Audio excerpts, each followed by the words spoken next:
God dang it!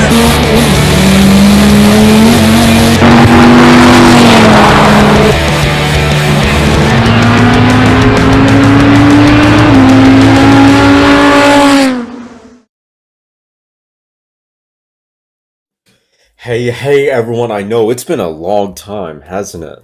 Forgive me if I'm a little rusty at this whole, shall we say, YouTube intro thing. Today we are re-editing an old photo of mine and also kind of reminiscing on Bandimere Speedway. As some of you have probably heard, the drag strip was... It's kind of actually, it's a little hard to say what it is right now because it got sold, I think. Or no, it hasn't been sold. But they are selling it. The owners are selling it. There's no more drag races. You can't go there. There's no more events, right? Apparently, allegedly, Bandimere Speedway, the Mile High drag strip in Colorado near Golden, Copart was apparently thinking of buying it, and I think Amazon was thinking of buying it. We've had a few different stories here and there. Not sure which ones are strictly true, but anyway, the whole point is Bandimere is now gone. Colorado, more or less, is drag stripless, save for way down south. Well, down south in Colorado Springs at Pikes Peak International Raceway, they have their own sort of drag strip that they host, but that's not within the metro area. And then even further south, 2 hours away, Pueblo Motorsports Park, I believe is the name of it. That they also host their own drag racing because they have their own drag strip, but that's even further away from Denver, from where the cluster of the population is. So more or less everyone sort of in the middle of the state, kind of around Denver, is drag stripless. And I thought, why not, as I'm editing some of these old photos, kind of reminisce on my time going to events, going to the drag strip. And this photo in particular technically isn't from the drag strip. It's actually from Golden, Colorado. Well, the town center. It's the town center of Golden. But it was for an event that preceded the Mopar Mile High Nationals of 2019.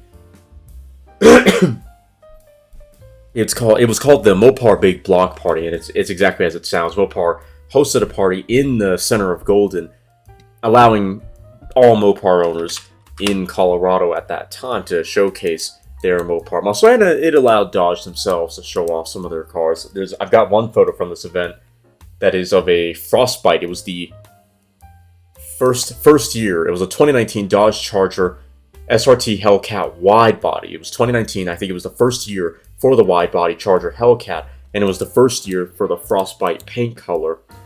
And to be honest, I couldn't really tell the difference from B5, but B5 is a great looking color, so pretty obviously I wasn't displeased seeing Frostbite because it was a beautiful color like B5. But that was at this event too.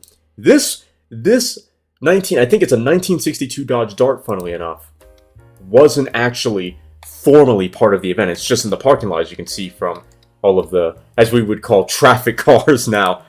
Yeah, it wasn't formally part of the event. It was just in the parking lot. But it kind of set the tone. Wow, that really increased the brightness. I need to get rid of the vignetting there and just leave it at distortion and TCA. There we go. Also, sorry if you hear me clear my throat a little bit. I swallowed wrong just before recording, and I'm not 100%. It's not 100% clear. I'm trying to minimize it, trying to hide it, mask it as much as possible. But anyway, yeah, this was just in the parking lot. It wasn't even formally part of the event, but it sort of set the tone for the rest of the event because you never see 62 darts like this. To be honest, on the whole, most people don't like these 62 darts because of the extremely unconventional face. I like to call it walrus face because that's sort of what it reminds me of. Like the grill here reminds me of the tusks, and then just the sort of head shape. I like to think of it as the walrus car. But I said to somebody, because back when TrackTribe, if any of you know that or remember that was still a thing, I said to somebody on that automotive social media website that it was so bad and had been so bad in air quotations for such a long time. I think it's come around to being good again just because it's so unique. It's so different. I mean, you have this chrome character line here on the fender and the headlight here, and then a completely separate group of headlights here in the grille. And you might say, well, that's not that different. The Ford Mustang has done that forever, but it hasn't done it with this sort of execution where there's so much separation between the outer fender lights and the inner grille lights. there's never been that much separation in any of the Mustangs that I can think of. And that's what made it so different. And actually, this predates the Mustang 62 versus, if we're going by model year, 64 and a half. So this is just such a unique looking car, and I actually really like it. I really like it because of that, because it's so different, because it's so unique, it's so strange looking. It's almost got that, the generation of Ram that brought this design trait in, what they called the big rig look, where you had the main grille here, which was taller, and the hood was taller, and then the fenders dropped down. It's a BR generation, the 1994 Dodge Ram. It was the first truck to really introduce that. But we see like little tenets of the big rig look right here, right in here, even though it's incredibly subtle compared to that old truck. So beyond the getting past the reminiscing a little bit, we have done the local contrast, which has made it a little bit sharper, made it a little more striking of a photo, which is good. We upped the shadows a little bit there, which helped here, and it's unnecessary under the 4Runner, but it doesn't matter.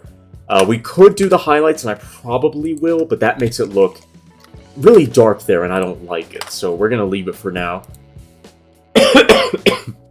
I also should mention that this was back before I shot in RAW, mostly because it was before I had a photo editing software that could even edit RAW photos, but now that I have Darktable and have had Darktable for a couple years and I'm very familiar with it, I thought, well, because what I used to do, I probably should have said this at the top, but we're re-editing these photos because back when I shot photos like this and a lot of photos in 2019 and 2020, I didn't have Darktable at the time. I only had GIMP, and as great as GIMP is, it doesn't have nearly any of these photography tools. My hand hitting the desk there.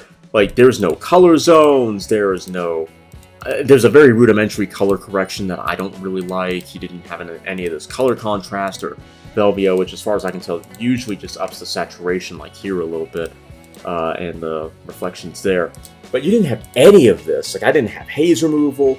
I did have sharpen, I did have that, but I usually prefer the sharpen in Darktable, at least as a base. We had noise removal, which was good, but we definitely didn't have lens correction. I'm not sure about chromatic aberration, and if it does have it, I'm not used to it.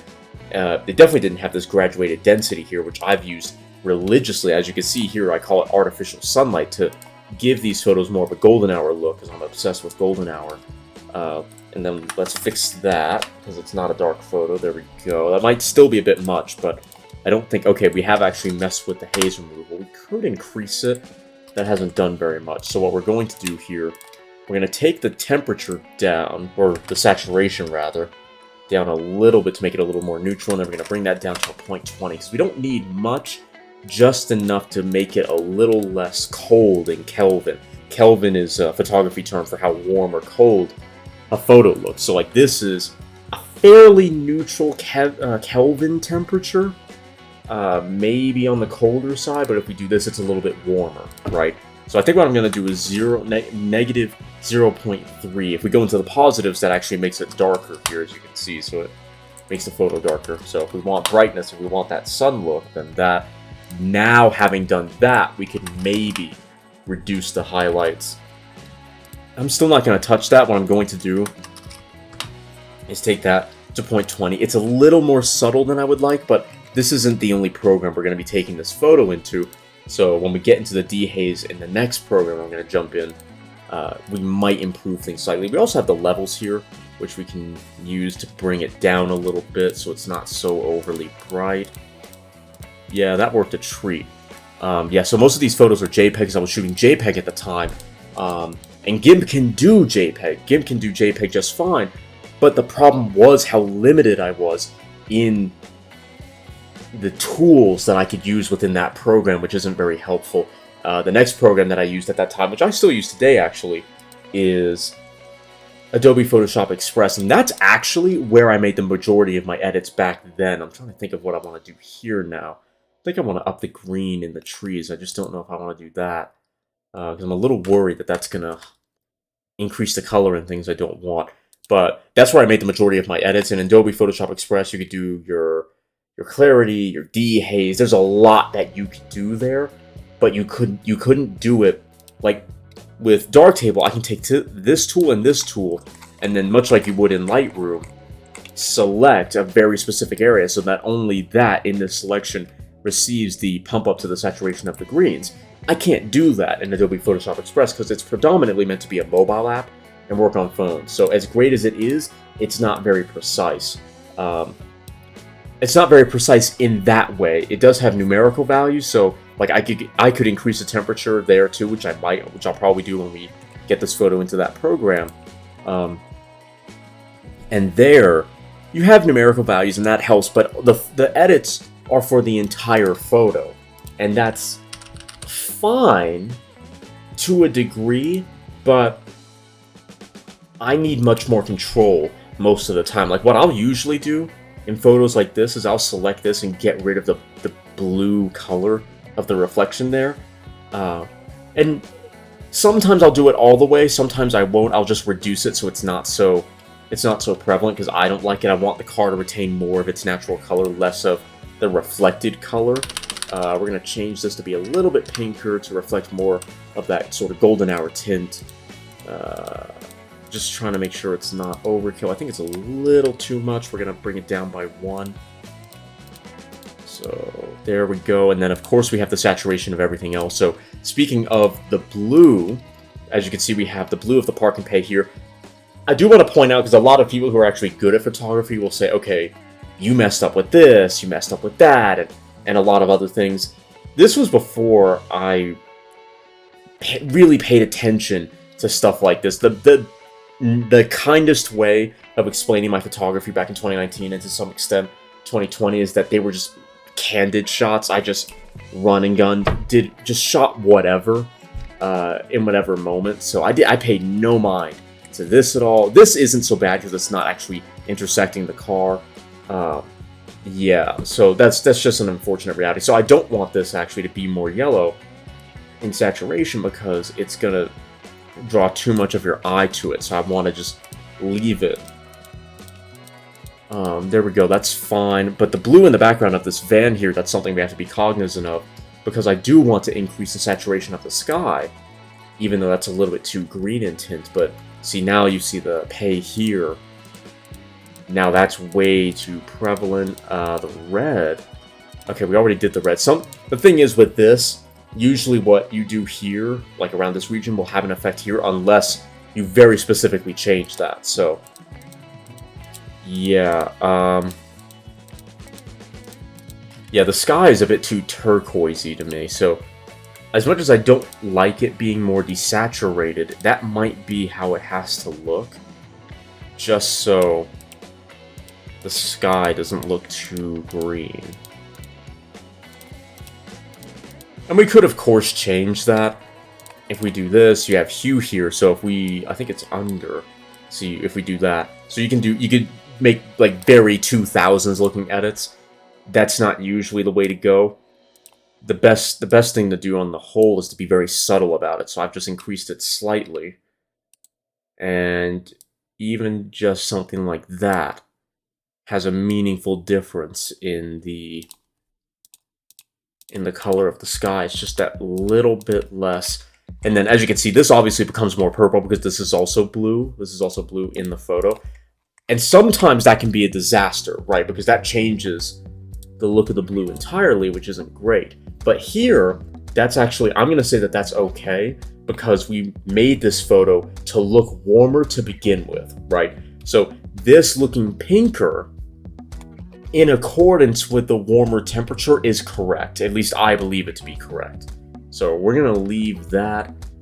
Sometimes what I'll do, like this is a perfect example of where I need more control. I'm going to do this for demonstration purposes. I don't really think it's prevalent enough for it to really warrant it, although maybe I'll leave it because it doesn't really make a difference either way. So what I'm doing here is selecting the windshield rather, because, and this happens with windshields a lot, where they get really green, they get this like fishbowl color, and it's really ugly. I don't like it. Some people might leave it, some people might believe it to not be that much of a problem, not something you have to worry about. It's just something that bugs the crap out of me, because that's not the natural color. I mean, it is the natural color of a windshield in some circumstances, but it draws too much attention to itself. And then worse, if you go to dehaze in Adobe Photoshop Express, that actually, the saturation of this teal color gets worse. So it's better to bring it back, to make it much less prevalent, so that when you take the photo into Adobe Photoshop Express, it doesn't get even wilder and really draw your eye to it. It just becomes this distraction, and that's what I don't like. That much teal is just a distraction in the photo, so I always, almost always anyway, if it's not so bad, I'll leave it, but usually I'll take it out because it's so distracting and it's so ugly. So, and in a lot of cases, you know, that's just the sun tint that some glass has. But even in circumstances like that, I remove it because it's annoying. It's annoying to look at. It's just an awful distraction. So that should be that. Not so bad. Yeah, but that's the sort of control that I would never have in Adobe Photoshop Express.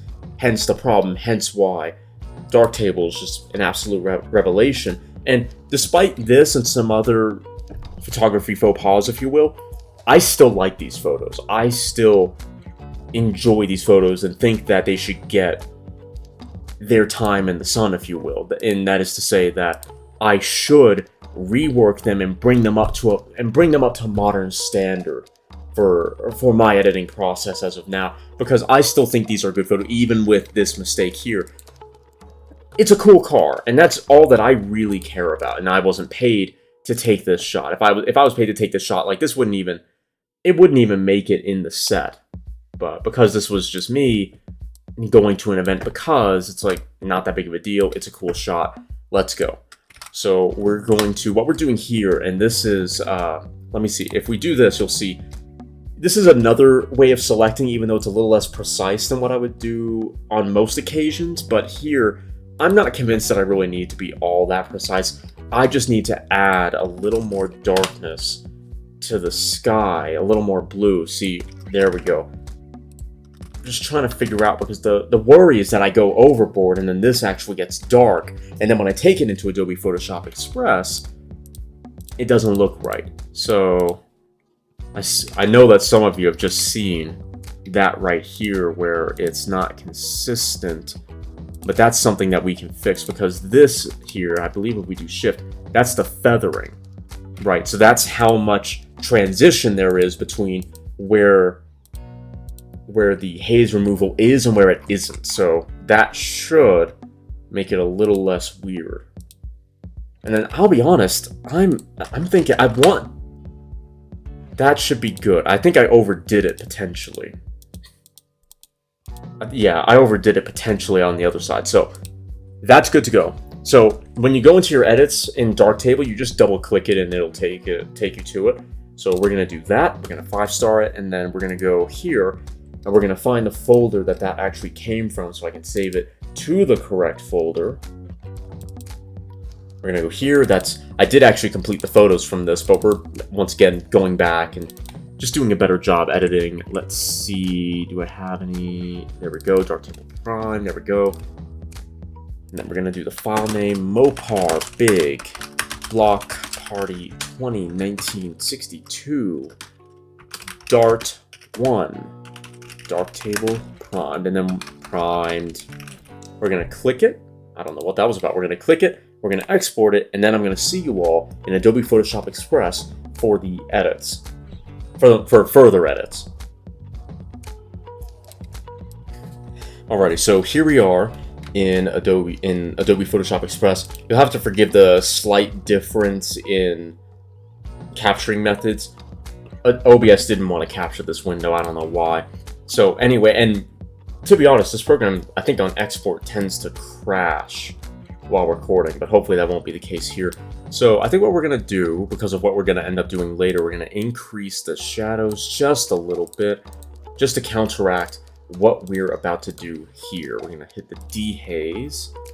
Okay, that's not awful. I'm going to go again. Let's see. Just trying to make sure it's not overkill on the sky, because of the way the sky looks. I think we're going to go to 16. We're going to go to 16. We're going to increase the clarity. Clarity in Adobe Photoshop Express is what local contrast is in Darktable. It does the exact same thing. And you might say, well, why are you doing this here when you could just add more in Darktable? And the reason why I like doing it here is I think the algorithm for how it applies its version of local contrast is slightly different. It picks up on things slightly differently and highlights things slightly differently, and that's why I like it. Same thing with the dehaze. I already did dehaze in Darktable, but here it's slightly different, and I like the fact that it's slightly different in the way that it applies things marginally differently. So there we go. Nothing crazy, just to make it stand out that little bit more. We're gonna increase the temperature here once again. You never want to do anything crazy with the temperature, just because a little makes a big difference, right? So this is 0, and then that's 8, right? That's a huge difference in temperature into the realm of overkill. It's overkill. So, and then for tint, same thing. A little goes a long way, even though the tint, I work in ratios for tint, and what that means is if I have 3 for temperature like this, right, I'll go to 6 or 7 in tint, just so that it's noticeable, because the tint, when you up the temperature, you have to increase the tint that much more, because the tint is for whatever reason in this program, as I understand it, is a more subtle change. So you have to add more to make the change more noticeable. So let's go back to 0 values though, because I didn't quite like the values we had it set there. To be honest, I'm kind of thinking maybe just more pink. I don't really think the temperature really needs to be that much warmer. I just think it could be a little bit pinker. So we're gonna go 2. It's a very minor change. Honestly, you're probably not even gonna be able to tell, but I feel better about it. I almost never do contrast in Adobe Photoshop Express. I only do it it's very rare that I do it. I never keep the change. I just do it to see what the photo is gonna look. I'll get a rough idea of what the photo is gonna look like when I get it into GIMP, which is the last program that I use to make my edits. So we're gonna do this, we're gonna save it, and then we are going to jump into GIMP for some minor tweaks here and there. Alrighty, so here we are in GIMP, and usually, unless there's big changes I need to make in the photo, I really don't do much. I just add some contrast, get rid of or reduce the highlights a little bit, and Bob's your uncle. I don't do much in GIMP because there's not that much to do in GIMP, because GIMP's more of a Photoshop kind of a program, not a Lightroom kind of a program. Therefore, again, there's really not much I do here other than maybe look for some imperfections here or there, but like maybe that, for example. And what I usually do is look for, and what we're using is the heal tool here. And the only thing with the heal tool is you need to find an area of pure black or white. And the reason why you want to do that is because if you do like this, for example, look at all the texture that's there now.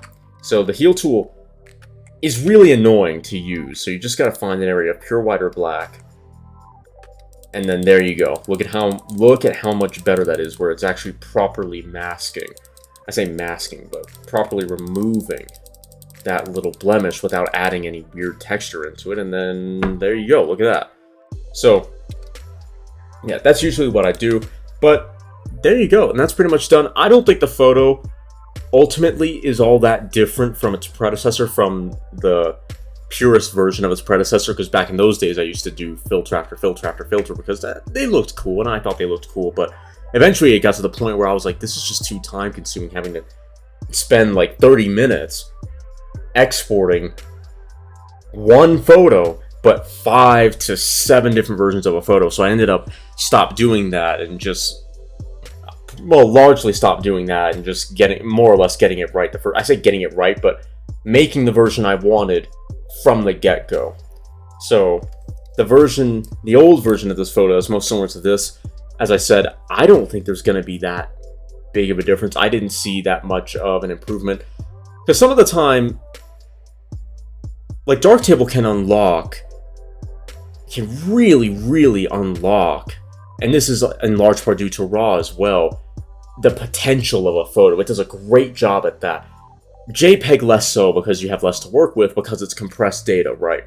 So this is another one of those examples where it's not actually that big of a difference. It's not that big of an improvement, if it's an improvement at all. But, you know, you never know until you try, so I'm glad we did. And before we end, I do want to say, I think I actually just saw this car on Facebook Marketplace come up for sale, which makes me really sad because I never met the owner of this 62 Dart, but I'll end up sharing this photo in the Colorado Cars and Coffee group, so maybe he'll end up seeing it and be like, wow, I didn't know you took a photo of that. I didn't know you were there for the 2019 Mopar Big Block Party. Which, that'd be cool. But yeah, I was there and took this cool photo. So yeah, but there you go. That's it. That's sort of my editing process for this photo, and kind of sort of what my editing process usually looks like. But this was a JPEG, so there's some stuff that's abbreviated. There's a lot more work that goes into the raw photos because, of course, there's more to work with. But again, as I said, for paid work, like this mistake here would never happen. And or I'd do a better job of positioning it so that if a mistake like this even did happen, I'd actually be able to get rid of it. Because I'm sure some of you are saying, oh, this is why you should get Photoshop, so you could do the heal thing, and haha, joke's on you. I actually have a plugin for GIMP called Heal Selection, and then it's an outside plugin. But it works brilliantly, save for when it doesn't, just like Photoshop. It's Python FU Heal Selection. I know, so rude. But watch this. So it does what Photoshop will do, where it'll pull from the surrounding area and then fill in to try to essentially erase this object from the photo. The problem, though, is that, and I've seen this happen with Photoshop too, with Larry Chen actually, because he uses Photoshop, it doesn't work it doesn't usually work in complex situations for complex photos. And this isn't a complex photo, but this here is a complex situation because you have this character line here with the fender, no information about the door, no information about the window here or the sill or any of that. You got no information whatsoever. So as you can see, it just churns out this big mess. So that's why I didn't do that. I'm not going to, because there's just not enough information because of the angle. There's just not enough information to work with here. But in any case, that has been a look at a 2019 photo from the Mopar Big Block Party featuring a very modified, by the way, 62 Dodge Dart. It's awesome. I hope you all enjoyed. I hope you learned a little bit about photography, maybe a little bit of photo editing, and Darktable itself. If you enjoyed, please make sure to like, comment, share, and consider subscribing if you think I earned it. If I did, then please hit the little notification bell, and then all notifications, or some notifications, so that you don't miss an upload, or at the very least, don't miss all uploads. I will see you all in another photo editing video, or whatever else gets pumped out.